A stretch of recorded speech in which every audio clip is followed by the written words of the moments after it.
You're listening to Bigfoot Society, and I'm Jeremiah Byron. In this show, we go beyond the campfire stories to bring you firsthand encounters from people who say they've seen something impossible, from backwoods trails and remote mountain haulers to quiet farms and crowded highways. The stories come from everywhere, and each one leaves us with more questions than answers.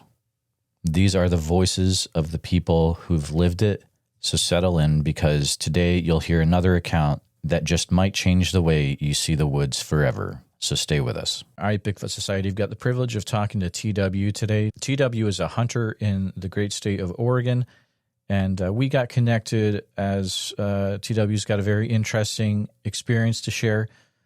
He's been in the state for quite a long time. But welcome to the show, TW. How are you doing today? Doing really well. Fantastic. You were saying before the show that this is something that has stuck in your mind over the years. So I want to make sure that, we're going to pass things right over to you so you can share with us what you experienced that day, and then we'll have a chat about it afterwards there. Okay. This happened in Southern Oregon. I believe it might have been at the end of the summer of 1972. I was about 8 or 9 years old at the time. The house was vacant for quite a while when my mom and dad bought it. They came up from a vacation from Southern California, and they came up and bought the house, knowing that they had to go and sell their house before we could move up. In the meantime, the house was vacant. There was a lot of tall grass. Regular deer were there every day. Saw raccoons, skunks, mice, bugs, all that kind of stuff. I mean, it was pretty run down. 5 acres. It was pretty close to the mountains. And there wasn't very many houses around us. And when we first bought the house, it was just a 1-bedroom, 1-bath house. And my dad immediately started adding on a master bedroom for him and my mom. And it was already built when this incident happened. I was sleeping with in the same bedroom as my 2 sisters, my 2 older sisters, and they were on the each side of a door that had a window that went to the outside, and I was on the opposing side of the room in my own bed, but I could see the window clearly. And basically the night in question, I know that the windows were closed, so that's what makes me think that it was probably later in the summer, because we usually keep the windows open, and the windows were closed, and the door that has the window panes has 3 steps that go down, so it was elevated. And if you were standing next to these steps, it would probably be, imagine 7 to 8 foot, if you were standing next to it, if you were able to look in the window. Somebody regularly would not be able to do that. They would have to be on the steps. And so middle of the night, something woke me up. I don't know why. I remember wondering, why did I wake up? Because there was usually no reason. And I don't know if something hit the house or what. But I was kind of looking, from my bed to the window that has the door. The door that had windows. And I saw some long hair that went by. And it reminded me of skunk hair. And I was like, that made no sense to me at all. Seeing raccoons and skunks practically every day. Why would a skunk be way up there? unless somebody was holding it, and there's nobody around our property. So, so I was just kind of like staring at the window, like wonder what that was. And next thing I know, there's a face, a big hairy face looking right at me. A lot of hair, dark brown, and the eyes seemed to glow red. And I just was pretty much immediately shocked. I don't know what was looking at me. I'd never seen anything like it. And I have seen bear before too, and it didn't look like anything like that. And I immediately jumped into the bed of one of my sisters and told her that there was a monster outside. And she's like, "What?" And I said, "Yeah, there's a monster outside, a big monster looking at me in the window." And she knew I was scared. She knew that I was not, she tried to say that, "Well, did you have a bad dream?" And I said, "No, I was awake." And I said, "No, there's something outside." And I was adamant about it. And she goes, "Well, you need to go, tell Dad." And I remember I didn't want to. I was underneath the covers, and I didn't want to. I was scared. I was probably in definitely a state of shock. And then I got out really quick, and I ran to my dad's bedroom, and I told him, and he said, he just tried to dismiss it because he wanted to go back to sleep. I'm pretty sure he had to go to work the next morning, and he just said, like I was bugging him, and he was just like, it's probably a deer. I was like, yeah, there can't be a deer that can do what that did, and he goes, "Well, you can sleep in here, but I'm not going to get up. I'm not going to look around. But that's all, I'm not going to." So that was it. And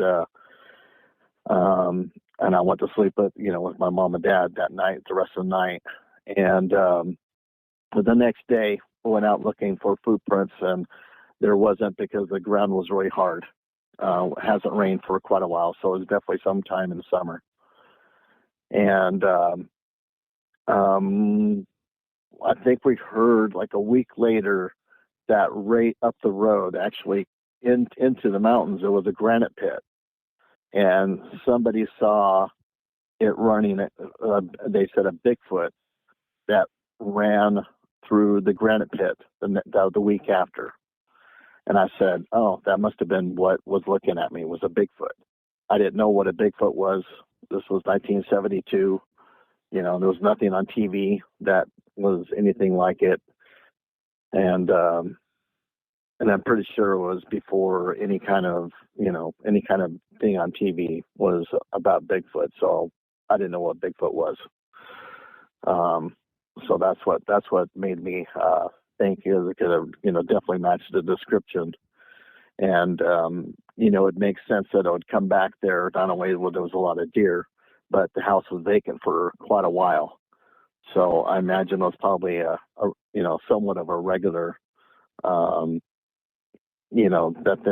probably something that they do come in that part of the property, because the house was vacant. I don't know. Seems to me like it was at least like 9 months so it was vacant. So, probably showed up there, on a regular basis. So, but that's, the ironically thing is I live, about 3 miles away from that location on the same side of the mountain.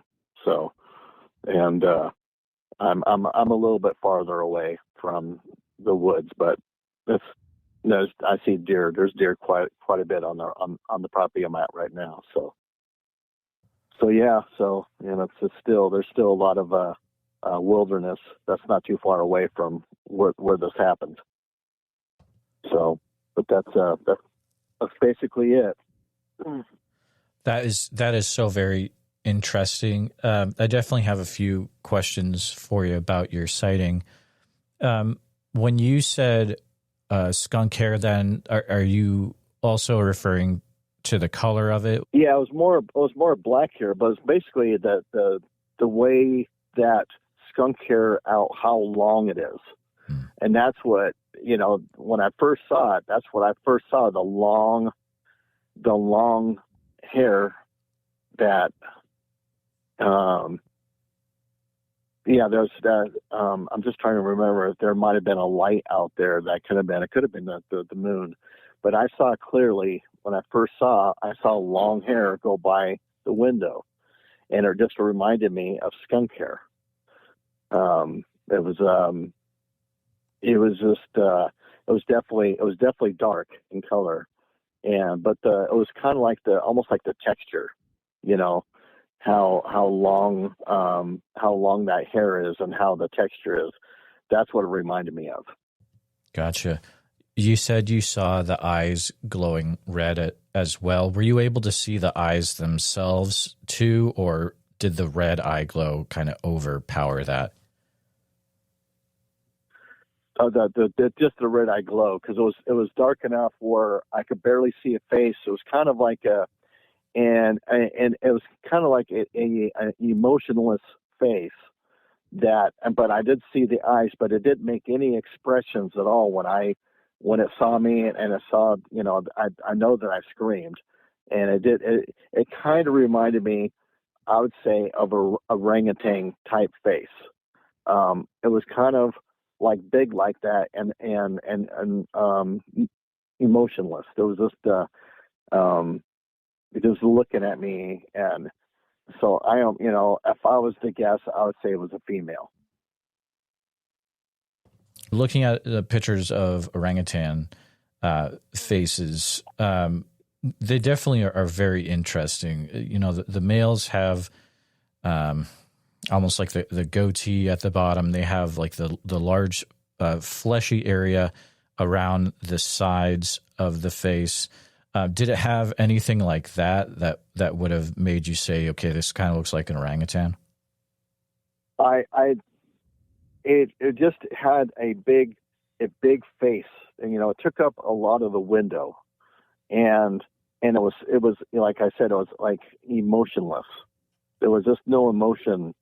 That it was, I guess, maybe if anything, curious, but it was just like, it was just looking straight at me. It's like it was like looking, right at me, and I think maybe it was just, it was looking in, but immediately caught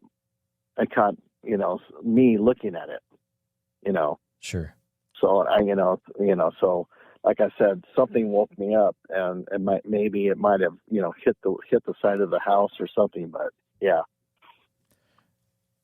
Do you remember anything specifically about the nose that you saw on its face? I would say it looked flat. Okay, gotcha. Were the eyes close together in proximity or wide apart? No, wide apart. Okay.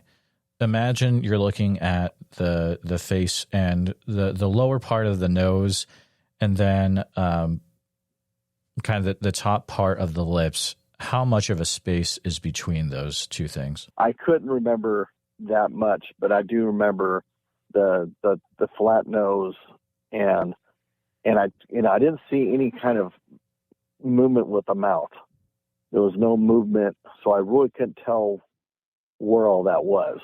But I did see the nose and the eyes, and I couldn't see the bottom of his chin because it was taking up. It was almost like it was crouched down to look in, and so it crouched down where the eyes and the nose can definitely look into, but I don't remember even seeing the mouth. Gotcha. Did you notice anything about, could you see the hair on the top of the head at all? No, it was so long that it went beyond that. And I saw hair sticking out from the sides quite a ways. It was like, I guess you would say matted hair. Okay. Very interesting. Do you ever remember anything else weird showing up around the house at that time? Were there ever any items left or animals that were missing or that were killed in the area, or maybe trees that looked weird? See, so that's one of the things that, we had a whole bunch of oak trees and some big oak trees. And, but I don't remember anything happening to the oak trees. I mean, we would have branches that would fall off from time to time. We would, we had chickens that they disappeared. So we'd have, if we had 15 to 20 chickens, we'd go in there. Sometimes there'd be 18, and so we just, but we also let them free range, so it was possible that they can go to another property. There was a property that was behind us that was had a barn, and it's possible that, they could have went there. So didn't find, any kind of, I don't remember seeing any kind of feathers anyway. They just went missing, and it wasn't that big of a deal because my mom and dad just keep on getting more chickens. It wasn't like that, like a couple would just a couple's gone. Hopefully they come back, and sometimes they do it. They wouldn't come back. Sometimes they would. Is this a thing that you ever talked to, let's say, your sisters or your father at a later time when you're grown up, you're an adult? Did you guys ever have a discussion about this event? Yes. I talked to my sister, and she said that she thought that I was just having a bad dream. She didn't, she wasn't about to look out the window or nothing, but she just thinks that it was just me. I was 8 and 9 years old, so it had been a bad dream, So she doesn't chalk it up as, and she just discounts everything because she just feels that she just puts it in a bad dream. She doesn't. She's the type of person that doesn't want to believe in something like Bigfoot. Interesting. Was there ever anything reported in that house or around it that could be considered paranormal activity or anything weird? No. Mm-mm. Okay. Nope. You mentioned that there's not, or how about this? How far away would you say it was the closest neighbor for you guys? And you can just be approximate on it. Well, we had a neighbor that was, their barn was, right behind our barn. So that was, that's probably a quarter mile away. Their house was actually closer to another road, but the barn was closer. We had another neighbor that was probably, he was probably about 500 yards away. His house, it was just it was kind of secluded. That he had a big garden in between us, and so we didn't really, see much of him. We had another neighbor, and they had a big farm that was on the other side of us. They had cows and horses, and we'd actually go over and get fresh milk from them. But that was probably, probably a block away. Did you ever hear anything making strange noises or anything weird sounding in the woods? In the woods around that house? Yeah. No. Gotcha. Were there any ever conversations with neighbors about, hey, yeah, we had some weird stuff happen too, or did it not really come up ever? Well, I actually talked to that one neighbor that had the big farm. They had a boy that he was kind of, you would say that he's kind of would do pranks. And I asked him, I said, hey, did you put a mask on and come to our window? And he's just like, no. He goes, I would never do that. And, so I did, and, we did ask him about that, but they never said anything about, I never, it was actually those, the type of thing that it got to be a point where I didn't want to talk to too many people about it. I just asked him about that. I said, well, something showed up our window, and he said, oh, that's weird, but he didn't say anything else about it. Why would you feel it important to come forward now with what happened to you that day?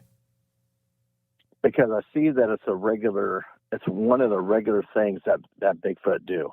They do like to peek in windows. It's whenever I see a story that's like mine, I was like, I gravitate to it. Because a lot of the same similarities. I've seen one where that there's a definite face in a window, and it shows pictures. That face looks a lot more menacing than what that was looking in my window.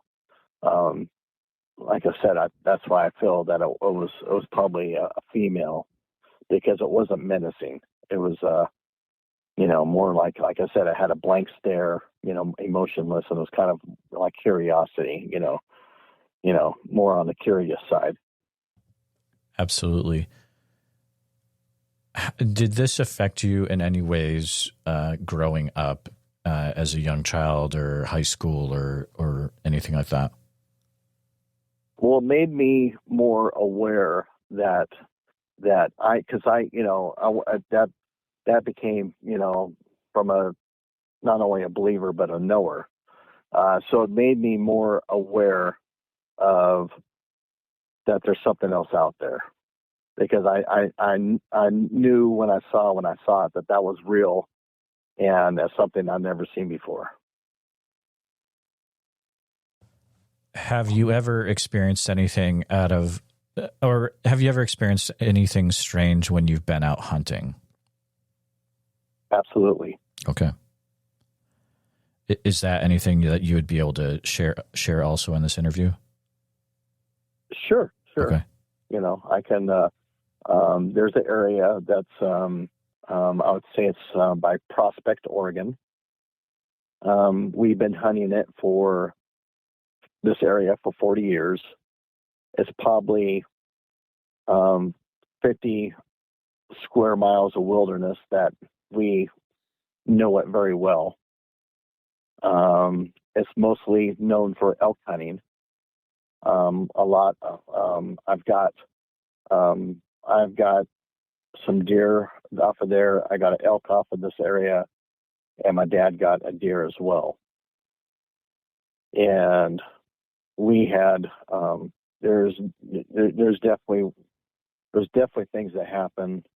One in particularly, we were camping off of a road in a wall tent, and this basically we're at the bottom of a road that you have to hike into over 3 miles. That's hike only, you can't drive, but it's an old skid road, and it goes into a very interesting area.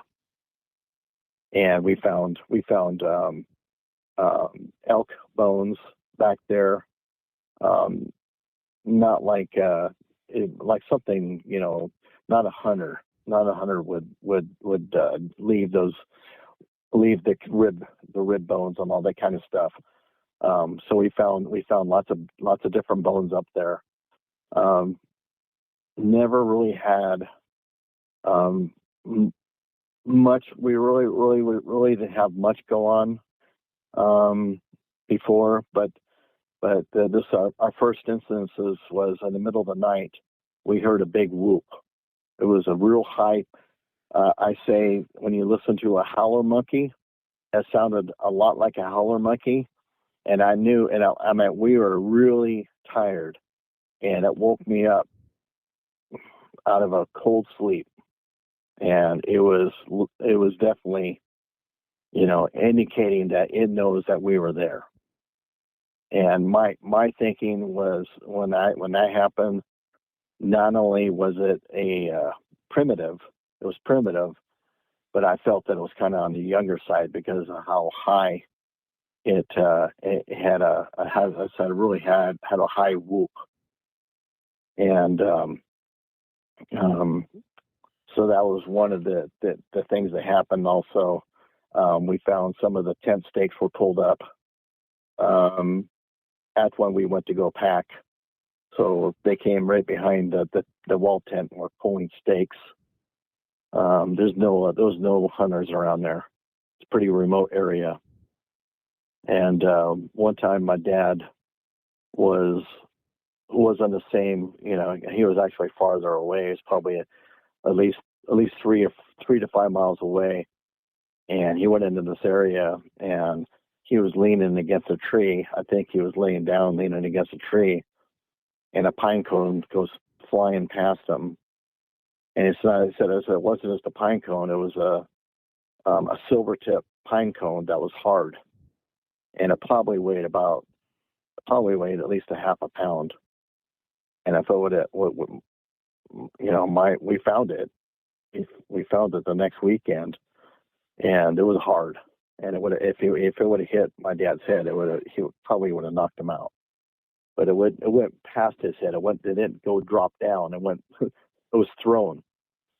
And when my dad said he got up and was wondering if it was me or something, that why would somebody was messing with him, he thought. And he turned around, he saw a black figure go into the woods and just crashing and going away, so. But we had other encounters, and other hunters in that area also we talked to that had encounters as well, things thrown at them, when they're sitting around the campfire and stuff. So, and another thing that's very interesting is like there's barely any elk up there anymore. It's almost like they wiped out the population. My thinking is that it's at least a family. And the population has completely changed. It used to be a real hot elk hunting area, and you could go up there now and with no problem and get a camp spot the night before elk hunting, and that was never the case. So it really changed the dynamic of the area in the last 20 years. That is extremely interesting. It reminds me of something I heard last year at Oak Ridge in Oregon. I had a few elk hunters tell me that they showed me on a map. They're like, these areas where all the Bigfoot sightings and stuff are, that's where all the elk are. And it's almost like they will follow the elk herds around and you can almost track it. So it's extremely interesting that you would bring that up. The situation with your dad getting that thrown at him and then having the visual, did that change how he thought of the subject then, or how was he after that? Oh yeah. He definitely said that I don't think he will hunt alone anymore after that. And he used to be a regular, well, I'm going to hunt alone for a couple of days, and then you can come up from work, and then we'll meet up. Well, he won't do that anymore. Sure. What approximate year would that have been when you guys had the tent stakes pulled up and your dad had that situation happen? Let's see. I'm trying to think. We had a tent trailer. I'm sorry, we did not. I'm sorry, that was a wall tent. I'm sorry, it's a wall tent. Yeah, that reminds me. I did have another incident as well. But that would probably have been 30 years ago. Gotcha. But we also have something else that happened. My uncle came up from LA, and he came up with a sound recorder, and he came up this area. This area was on a higher elevation area. This camp, and there was another camp that was kind of up the road, probably about a mile away from us. That was about the closest. And so the night before, I was in a tent trailer, so I can hear everything.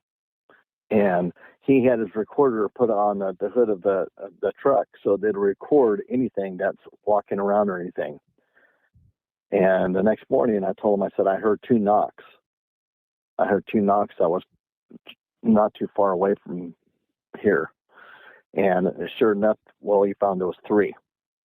And so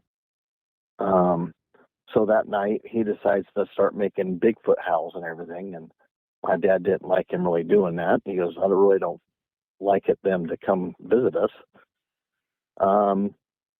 And so I was woken up at 3:00 in the morning with a very loud, deep Tarzan call.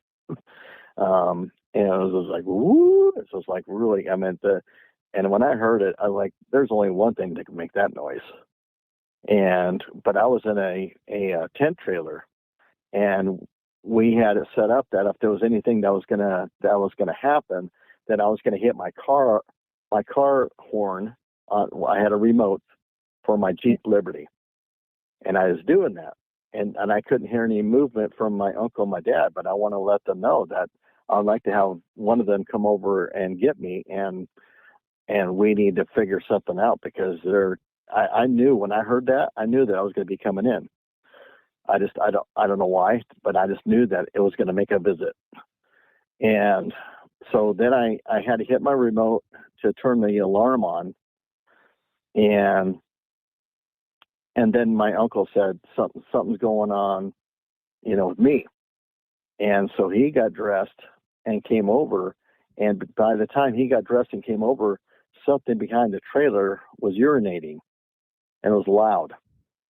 It sounded, reminds me of I used to, be on the barn, and when you hear a horse pee, that's what it sounded like.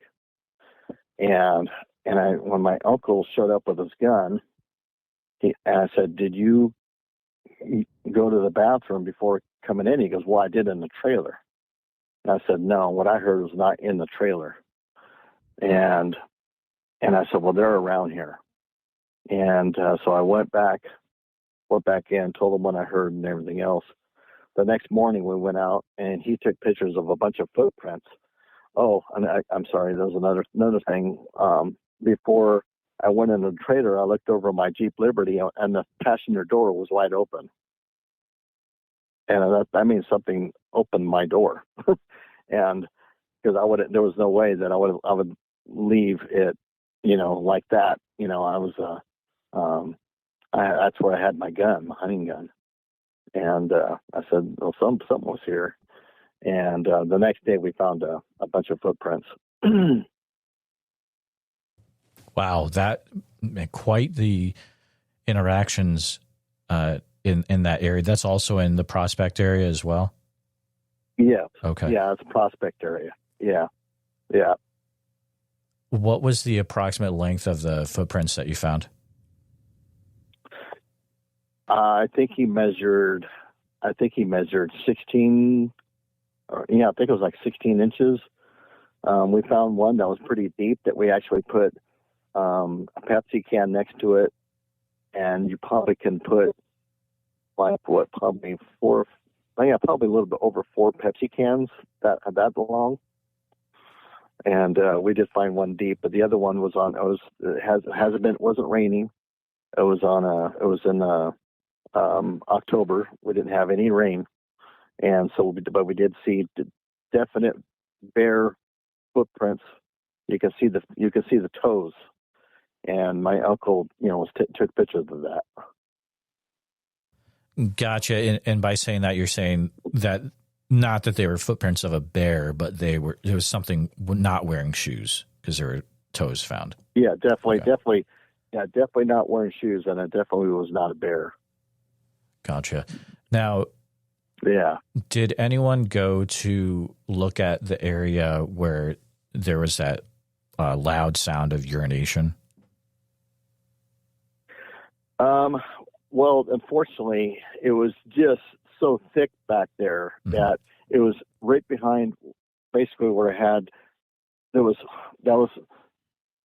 off the path, or where I heard that was. That's where it was right behind my trailer, was all this thick stuff, and then it went, and there was a path that went to part of it, but what I was hearing, there was no path there. So it was in the middle of that thick stuff. Gotcha. Any weird smells around that time as well? No. I mean, we came across areas before that had weird smells, but not at that particular time. And you were saying the other hunters you've talked to, they were people that we used to run into them every year, and they used to be at this one camp, and so we went back to their camp and they weren't there, and so we're like, that's kind of weird, you know. At least they're pretty much loyal. They'll come to that area no matter what, because they got some pretty big bulls out of there before. And all of a sudden they showed up on one of the last days, and we were, you know, my dad was saying, you know, why, you know, he asked them, why aren't you guys moving? They're like, yeah, you know, they didn't really say. And he goes, hey, you know, we had some, you know, things happen to us, and they looked at each other. They knew exactly what we were talking about. And I told him about the pinecone thing, and he goes, well, yeah, he goes, that's the reason why we don't camp there anymore, because basically it harassed us all night by shaking our trailer, by throwing rocks around while we were at the campfire. They didn't want us there. And so we just thought we'd try somewhere else. And but they didn't feel comfortable camping there anymore. That is really, really interesting.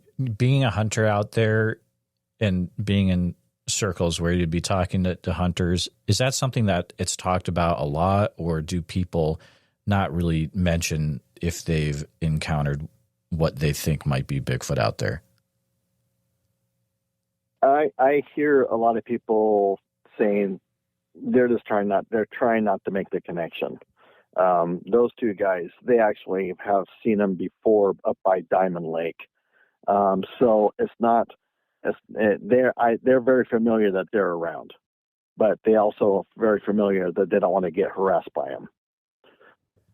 Absolutely. You mentioned Diamond Lake, which has come up on the show before. There's definitely activity that happens in that area. So you're saying that the other hunters had sightings in that, or was that the people that were in your group? Right. No, that was those other hunters. They said that they came up across a herd of elk that they were following, and this one guy, I think they were following them, and they said they're going to go in this area the next morning, and they know where they are. So he was sneaking up to where they were, and he could see elk in front of him. You know, they blend into a lot of things, but a lot of times when you're looking at 5, there's another 20 that's around. And he was looking around, and he said, crouched down that probably 75 yards away. He said a Sasquatch was hunting them too. And he said he could see it sitting there. It was behind trees, but he could see it. And he just got out of there, and he told his whole camp, he goes, we got to get out of here. I don't feel comfortable in this area, because he said even though that I was crouched down, I was still taller than he was. I don't know if I've ever heard an account where one was actually hunting elk or anything like that. I know that that's one of the food sources, but do you know what maybe what year that would have happened around at Diamond Lake? Well, it would have to be probably. I'm trying to think. The last time we went in there hunting, so it had to been probably 20 years ago. Gotcha. That area is really interesting. I've also heard from another researcher. His name's Randy Sibley, where if you're looking at a map and you have Crater Lake, and to the west of Crater is 230, goes down past Union Creek and down the Prospect. I guess that area is also heavily active as well. There's a lot of stuff that happens there that not the most positive encounters, you would say. Pretty aggressive at times. Well, what I hear, what they say, I ran into a hunter, and he says The Union Creek side, he goes, they'll harass you. The Crater Lake side, they won't even bother you. Oh, really? Yeah. Wow. So is that like on the other side of 230 then, where the distinction is? Or yeah, so the Union Creek area. He said on that side of, I'd say what he was trying to say is basically there's like the Rogue River kind of has a little, it's like a line. And he said left of the Rogue River, if you're going towards Bend, he says they're aggressive, they're territorial, they will let you know they don't like you. But you go in Crater Lake and they don't bother you. He said you'll see footprints and everything else, but you will not get bothered at night. Because they said most people that are going in that Crater Lake area, they're not partying or nothing like that. But the other people on the other side, that's where the more you'll get the hunters. They have the whole big camps. They'll be playing music and whatever, and they don't like them. They don't like that at all. You're disrupting their area. Wow. Have you heard of any accounts where there's really aggressive interactions with hunters? Well, just just the throwing things, right. Throwing sticks and rocks and the pine cone. They're just basically seem to be more like on a warning. We don't want you here. I forgot to tell you that when I had that incident, that one came in the camp at 3:00 in the morning. We went up to the other camp and we asked them, did you hear anything around or anything? And this guy says, well, we had our heater going, but he said, I heard what sounded like something taking its hand on the top of the trailer and running its hand through the whole side of the trailer. Now, I mean, these fifth wheel trailers, it was a big one. And that thing, that had to been at least what he was talking about was like, I don't know, I imagine 8 to 9 feet off, that if it would have to be something that tall that can at least reach that high to do what he said. But it sounded to him that something took their hand and went along the whole side of the top. He can hear it scraping. He said, I heard that last night, but he goes, I don't know what it was. He said, it sounded to me like a branch or something but he goes, I heard something that's what it sounded like to me, but he didn't hear any calls or anything. And I'm trying to think that happened. I think the next weekend we went in there and I think we were deer hunting. And my dad was on one side, it was close to that area. And I was on the other side, and we both have walkie-talkies. Well, he said he can hear one making all kinds of noise, and he was trying to play it for me on my walkie-talkie. It was that loud. So he was that close that he could hear him like that. And it's pretty funny when I finally, because I don't like to turn my walkie-talkie until I get into a good hunting area that I can sit and observe. And I turned it on, and then he was calling me, and he told me this thing, and I said, well, where are they at? And he goes, well, they're right below me. And I said, well, that's where I'm at. so I got out of there, But yeah, like I said, we had many encounters in this area. They seem to be in there pretty thick, but there's just a lot of area back there. Like I said, probably, I don't know, it's probably 25 to 50 square miles that we hunt, for the most part. Depending how long we're up there, we hunt the first, the first big circle, and then we go beyond that if we are still looking for tracks or whatnot.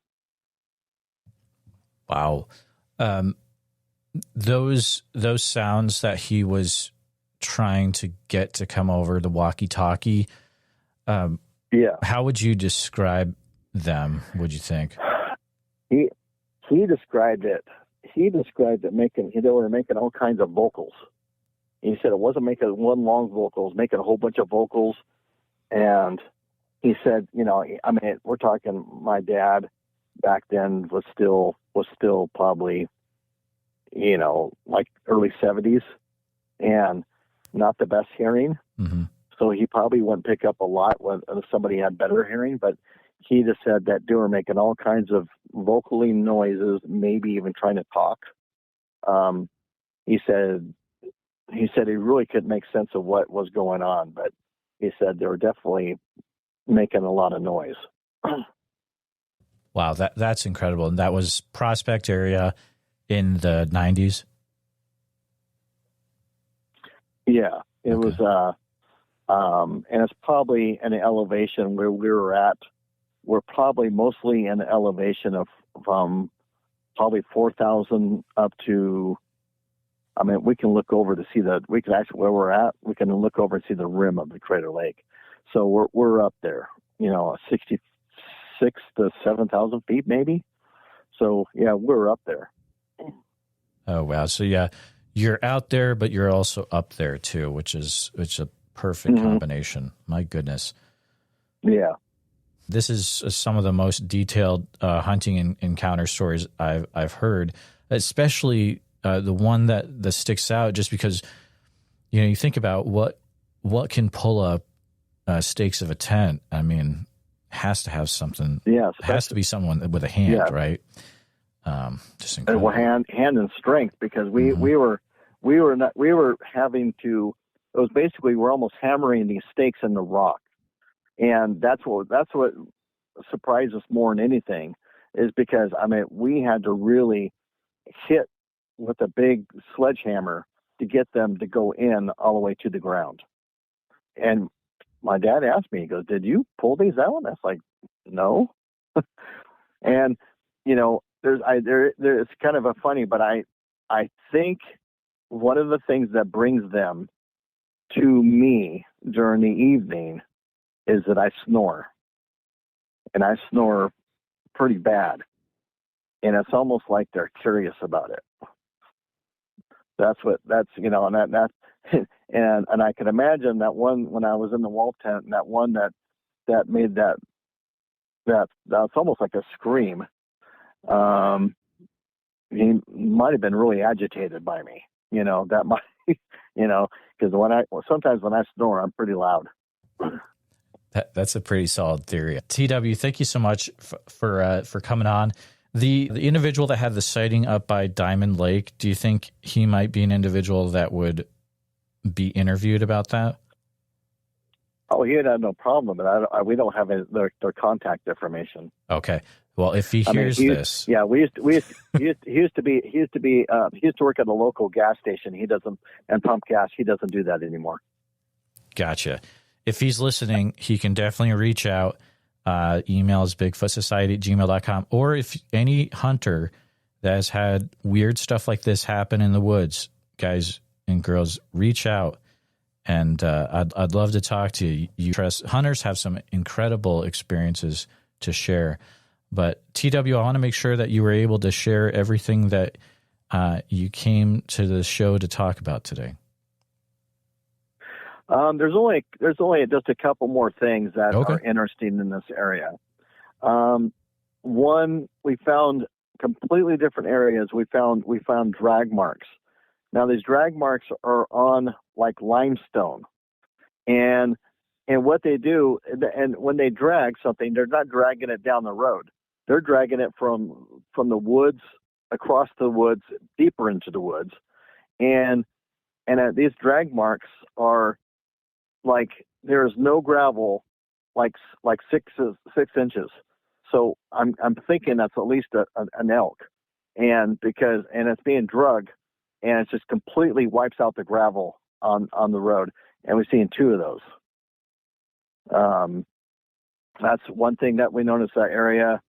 On the very bizarre side, my dad found a metal cylinder that he's never seen before.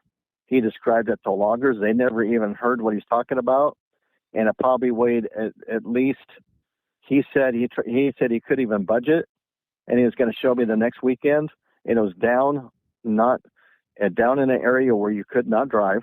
You only walk, and it was down probably 500 yards. And we went there the next weekend. It was gone. And my dad said it probably weighed at least 2,000 pounds. Oh, wow. How big was it? So he said it was probably, I think about 8 foot long, but it was all like chrome cylinder, and it had some really weird markings on it. And it was kind of laying off to the side, like in a ditch. And for it to be gone the next weekend was really, really strange, because it was something so heavy, and we didn't see any indication where somebody tried to back up a truck to get closer to it or anything like that. So that's just one of those things we chalk up as weird. We don't know, but. Also in the Prospect area? Yeah, the same area. Okay. Were there any pictures taken of that? No. Okay. No, my dad didn't have anything like that, and he was just hoping to show me the next weekend. Yeah, absolutely. He remembers it. I think he went home and he drew a picture of it and drew the symbols, took it to a logger, and the guy goes, "I don't know what you're talking about. It has nothing to do with logging." Right. Yeah. Wow. But one time I went up there with my youngest son, my youngest son is not a hunter, and there was some very unusual branch breaks on a big tree, and so for perspective, I wanted to take a picture of my son next to these big branch breaks off the tree. I mean, they were as big as the tree, and so I took a couple of pictures, and I showed this one lady that she went up with us one time, and she said she's never seen an area like that had so many breaks and a lot of branch breaks and trees bent over, all kinds of stuff. She said she's never seen anything like it before. Well, I sent her that picture about a year after I took that picture, and she said, "Did you see what was in the background?" I said, "No." She goes, "Look in the background." And you look in the background, and there's a clear head and shoulders, just crouched down. So, I mean, someone can say, "Oh, you can say it's a stump," but it's head and shoulders. It's shaped like head and shoulders. And my son still has that picture. But we went back to try to find that area. We couldn't find it. All those branch breaks were gone. So we couldn't find that same area to see if it was a stump, but it looked like clear. I mean, I showed it to a lot of people, and they're like,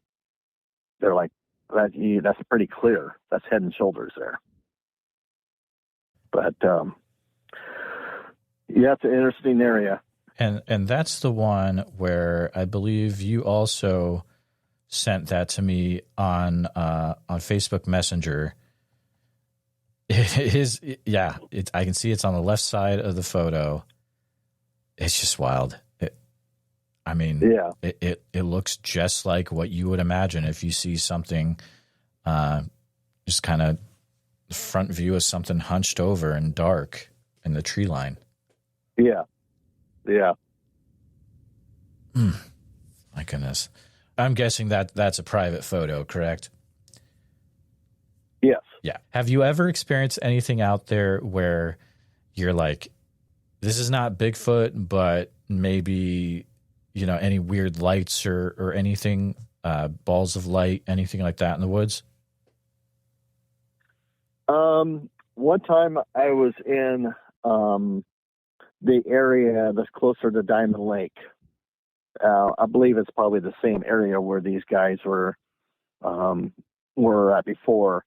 I was on a side of like a clearing, and I was just walking. I think there was an old skid road on the top of it that I was walking to get to another area that I saw deer before. And I was there, and all of a sudden I was rushed by a sound that was so loud that it sounded like a jet taking off. And it wasn't that windy, and I didn't see anything. It was a sound that yeah, it was so loud, but I never did see anything. So it was just one of those weird things. But it startled me. It was so loud. That's extremely weird. I mean, that's a pattern too that you hear in accounts, is the loud sound that shouldn't be there logically, and you can't find anything. Yeah, that's the culprit. So very weird. Yeah. There's another instance that I forgot. Like I said, we had a lot of different weirdness and encounters, but before that, we heard any ones that whooped or anything. I went down to this area, and there's like a hole. I was like, it's in a canyon, and there's water there. And I went down there before, and it was really dark and spooky. It was almost like, it was like jungle-like. And well, anyways, I was sitting on a clearing above that, where anything that comes in front of me, I might be able to get a shot at it. While I was sitting there, I can hear something down in this canyon area just making all kinds of noise. And I went back, and I heard elk. Herds of elk going through the woods. I know what kind of sound they make. They make a very steady sound. It sounds like a car just driving through the woods. But this was something where I can hear things being broke. It sounded like something was being beat up. It just sounded vicious. And I told my dad about it. I said, God, it sounded like an elephant was down there. It was just, and I never made any connection. I wasn't even thinking Bigfoot. I was just thinking something was down there. I mean, if it was bear, it had to been, at least two big bears if it was making that much noise. I mean, I could hear small trees breaking, branches breaking, just like, all kinds of noise. So something was down there, was making a lot of noise.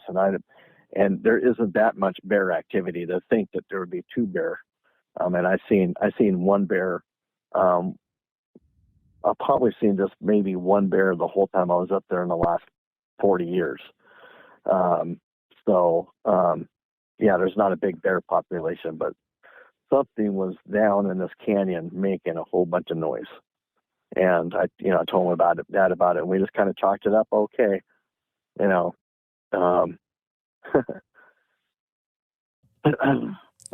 gotta say one more little story. All right. Okay. So my dad brought a young hunter up there during elk season, and this guy was planning. He brought his wife, and they were planning. They had a real nice trailer. They had a bunch of food. They were going to stay there the whole week. So he said. So we knew that it was going to snow the next morning. So he said, "Well, I want to go from here to there," and it's really in the active area. There's a definite active area, and they went right in the middle of it. And we told them that, well, if you could follow it, if you go that way enough, you're gonna follow this road, and we'll meet you at that road in like 3 hours. And so after 3 hours, we started calling for him. Are you heading there? This and that. We were calling for him, nothing. And we stayed there for another hour, nothing. And it wasn't until like 4:00 that daytime, he showed up. His wife was exhausted. He was exhausted. And he says, yeah, my wife doesn't want to be here, so we're packing our stuff and leaving. And we're like, we kept on asking, what do you mean? You were planning on being here for the whole week. And he goes, well, she got scared because we saw a bear, and she says that was no bear.